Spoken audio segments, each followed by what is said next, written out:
Otep à tous, bien-aimés frères et sœurs. Aujourd'hui, si vous voulez trouver des panafricanistes,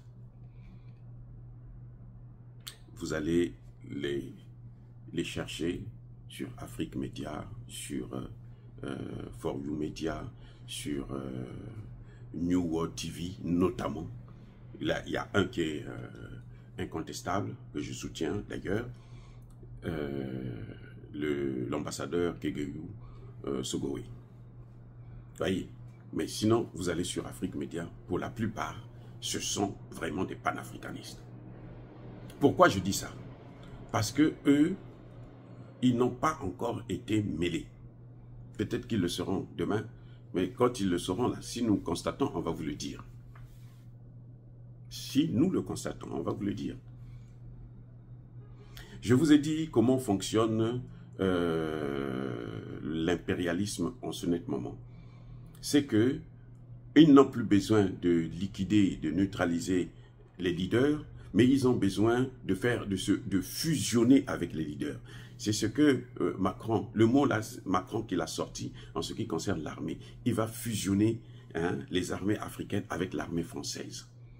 Donc, les armées africaines feront un avec l'armée française. L'armée française en Afrique, bien sûr. Donc, c'est à l'intérieur maintenant qu'ils vont commencer à manipuler cette armée pour que cette armée puisse travailler pour la France maintenant. Au lieu que cette armée puisse travailler pour son peuple, elle va travailler pour la France. Vous voyez, c'est ce qu'ils sont en train de faire aujourd'hui avec certains leaders. Je vous ai parlé du cas de Ousmane Sonko, je vous ai parlé du cas de Kémi Séba. La fusion. C'est pour ça que on peut autoriser à Kémi Séba d'aller à Bruxelles, ce qu'ils ont appelé eux Nations Unies, de critiquer la France. Tu n'as pas le droit de critiquer un pays membre dans l'enceinte des Nations Unies. Nous parlons là, nous sommes dans nos studios, nous sommes dans nos maisons, nous sommes dans nos locaux, dans nos voitures, ainsi de suite. C'est différent. Mais au sein des Nations Unies, c'est pas vrai. Si vous voyez ça, c'est faux. Vous venez critiquer un pays, qui plus est un pays membre du Conseil de sécurité de l'ONU, c'est faux. Vous voyez, c'est pas à l'ONU, on ne fait pas ça. Celui qui a organisé ça, là, il perd son emploi tout de suite. Sauf si c'est un mondialiste. Donc, ils ont trouvé un moyen pour qu'ils puissent travailler. Donc, quand vous voyez des choses comme ça, c'est la manipulation. C'est parce qu'on veut nous manipuler. On veut maintenir l'image d'un homme en tant qu'opposant à la France. Donc, il faut faire de lui un grand opposant pour que, quand il se présente à la candidature, comme les Africains sont maintenant anti-français, on a beau dire ce que l'on veut, les Africains sont anti-français. Vous n'allez jamais trouver un peuple qui est persécuté et continuer à aimer son bourreau. C'est pas possible. C'est pas possible. Les Africains sont en très grande majorité anti-français. Ceux qui ne sont pas anti-français, ce sont ceux qui tirent des profits de la colonisation de l'impérialisme français. Ceux qui travaillent pour eux. Il y en a qui travaillent pour eux, qui sont dans des coins, mais ils sont là seulement, par exemple, pour donner des informations, des couleurs de timbres, là, et ils tirent leur profit là-dedans. Mais le vrai Africain, c'est que notre problème, c'est l'Occident. Ce n'est pas l'Est, ce n'est pas l'Asie, c'est l'Occident. C'est les États-Unis, c'est la France, c'est l'Angleterre, c'est la Grande-Bretagne, ainsi de suite. Les Africains le savent. Tous les Africains sérieux savent ça. Donc maintenant, ce qu'ils font, c'est que ils pénètrent les gens. Et vous allez le remarquer. Je vous ai dit la dernière fois que c'est la technique qu'ils ont jouée, qu'ils ont mis en place avec Sonko, qu'ils sont en train de mettre en place actuellement avec Kémi Séba. Ils ont échoué avec Succès Masra. Ils sont en train de travailler en Côte d'Ivoire avec Tidiane Tcham. Ils critiquent Alassane Ouattara.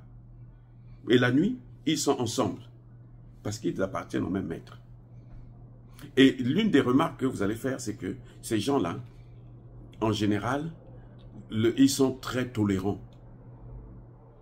Ou bien, ils sont réservés quand il y en a un qui a échoué. Et vous allez le remarquer, hein. Vous allez le remarquer. Il y a des gens qui Kémi Séba ne critiquent pas, ne critiquent plus Ousmane Sonko, alors qu'il avait le vent en poupe pour que Ousmane Sonko puisse prendre la place de Macky Sall. Ousmane Sonko a pris la place, il est en train de chavirer. Je l'ai écouté peut-être 1 ou 2 fois, mais des critiques légères et très réservées. Parce qu'il ne faut pas aussi qu'il montre que non, il acclame Ousmane Sonko alors que toute la population dit que Ousmane Sonko est en train d'échouer. Il n'a pas changé, il est en train de continuer à servir le même maître. Donc, vous avez des critiques comme ça très réservées. Alors que vous avez des gens, par exemple, comme les Bandakani, qui ont été côtoyés. Bandakani vous le dit tout le temps. Les Macky Sall ont apporté des valises d'argent, les Français ont envoyé des gens pour les prendre. Bon, écoutez, vous arrêtez avec ça, au lieu de nous critiquer, bon, on va vous donner de l'argent, on va faire ceci. Ils ont refusé. Vous voyez? Donc, vous voyez la différence. Vous voyez la différence. Parce que eux, ils ont commencé sans eux et ils n'ont jamais été financés par par ces gens-là. Et ils sont fermes dans leurs bottes. Demandez au président Banakani, il va vous le dire. Demandez aux gens de For You Media, Kegeyu Sogowe, il va vous le dire. Ce sont des gens qu'on a approchés. Moi, je ne parle pas de tous les journalistes de New World TV. Non, je ne parle pas de ça. Je parle d'un homme.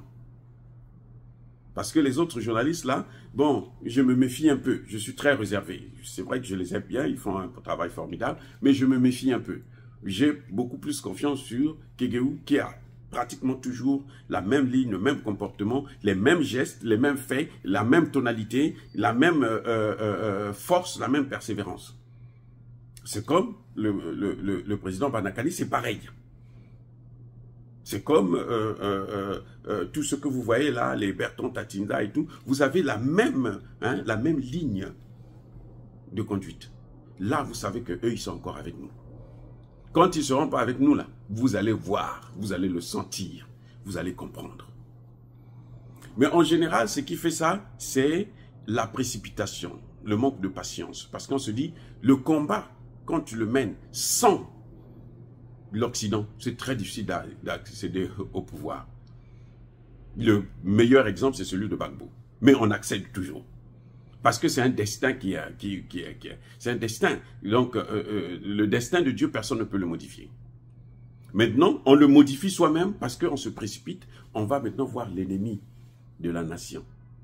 Le même qui nous a colonisé, le bourreau. On va le voir. Bon, écoute, nous avons des gens, des cadres, des ministres qui viennent s'agenouiller devant les Français et disent, choisissez-moi, moi je veux faire mieux que l'autre.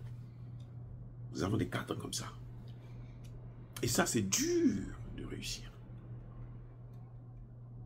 Vous voyez?